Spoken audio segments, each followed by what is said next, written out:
15% संख्या तेरी सत्ता को हथियाते, मूर्ख बना 85 को तुम आपस में लड़वाते।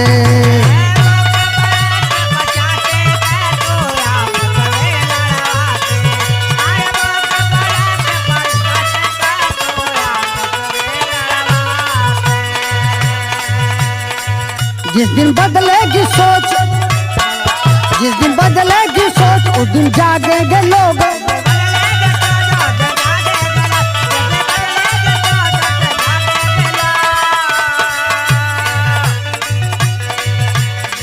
जिस दिन बदलेगी सोच उस दिन जागेंगे लोग। कौन? 85 हमारा समाज जिस दिन जागेगा उस दिन सोच बदल जाएगी।